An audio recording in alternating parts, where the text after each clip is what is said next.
A man wanders the streets of Oakland, California, naked and bleeding from his head. Tightly clenched in his hand is a crack rock. You might not know it by looking at him, but this man is former Black Panther Eldridge Cleaver. This is a far cry from the child who grew up the grandson of two preachers, but this is who he is.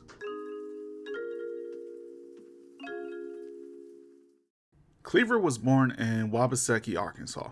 His parents had 5 children and they moved around a lot. They spent a fair amount of time in Phoenix, Arizona, and eventually they would settle in Los Angeles, California. It wouldn't be a stretch to label him as a problem child. He spent his teenage years in and out of youth detention centers.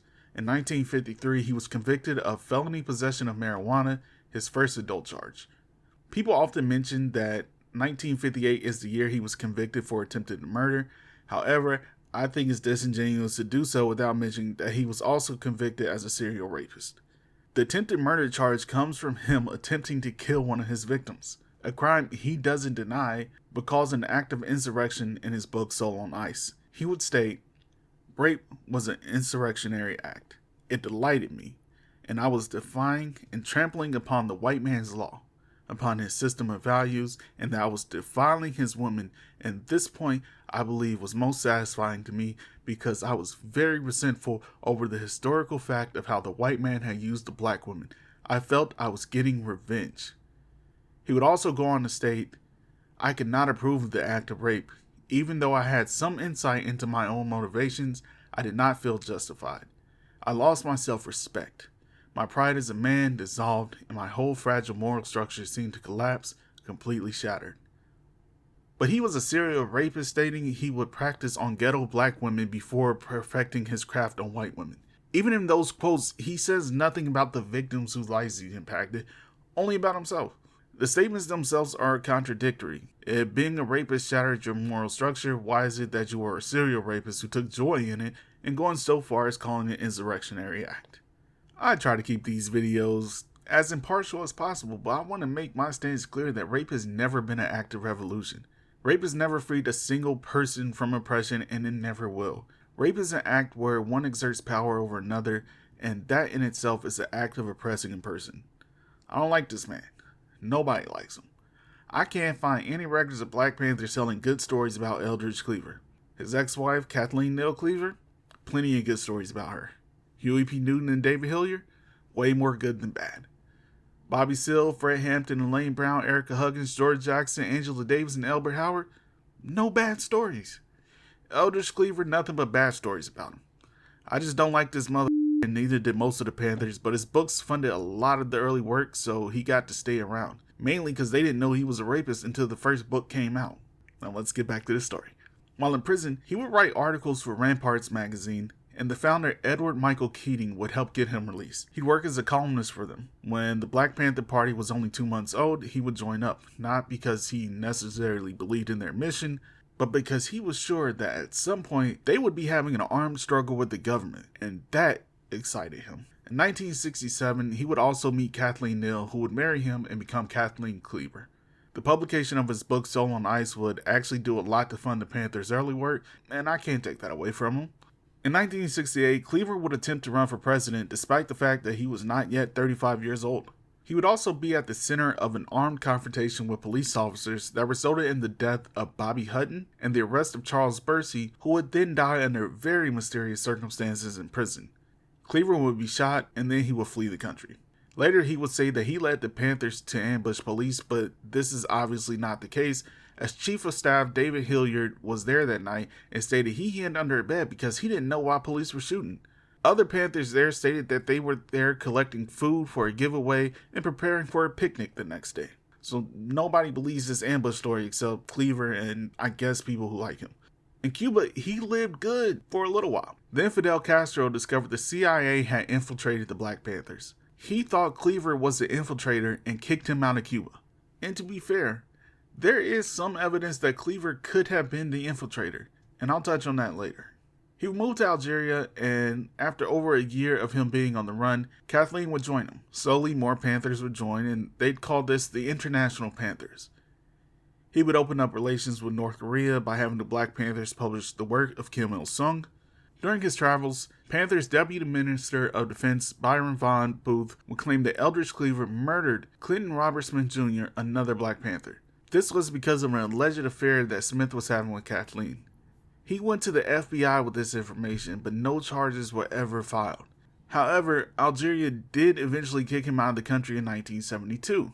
During this time, he was also in an open feud with Huey P. Newton in what Donald Cox would call a battle of egos between two men who had grown to believe they were more important than the party. Cleaver will also take plenty of shots at Bobby Seale, but Bobby Seale was in prison and didn't bother responding.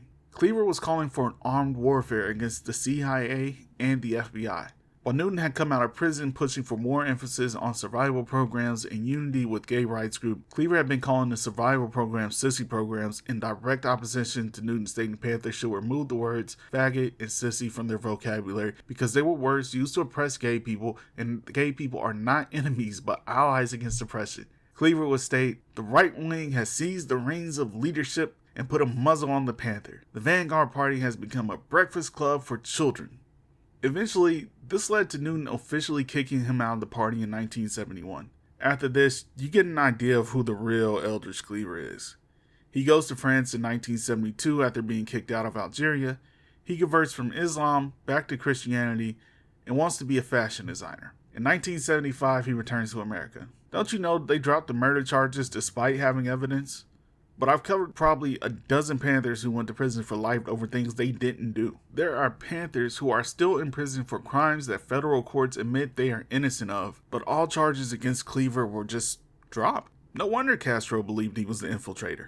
In 1978, he releases The Cleavers, a pair of pants that he stated would let men, quote, assert their masculinity and free them from, quote, penis binding. In reality, penis binding is what he called underwear.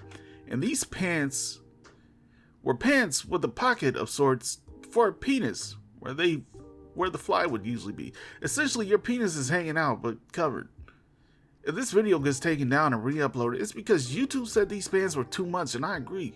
Needless to say, he was laughed at by former Panthers, the media, probably Kathleen Cleaver, and just about everyone, really. How does he bounce back? He converts yet again, this time to the Unification Church, a Korean cult operated by Sung Myung Moon. To be fair, he was very clear about his hatred for racism, but that wasn't enough, so Eldridge converted again, this time to Catholicism. But that wasn't enough, so he converted again to Chrislam, a hybrid of Islam and Christianity that he created and preached during the Eldridge Cleaver Crusades, alongside his, quote, guardians of sperm.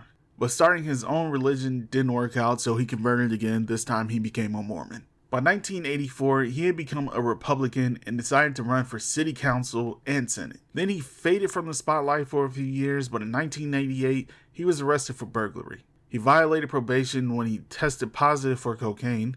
Upon release, he was placed in a drug rehabilitation center, but he claimed he was clean.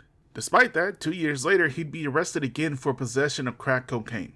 Then again in 92, yet again in 94, and again in 1998. At the age of 62, he would leave this world. The truth about Cleaver is he's a chameleon who will do anything he thinks will keep him on top. He's converted religions numerous times, always publicly. I'm not saying someone can't convert more than once, but I am saying it always lined up with who was helping line his pockets at the time or who was taking care of him.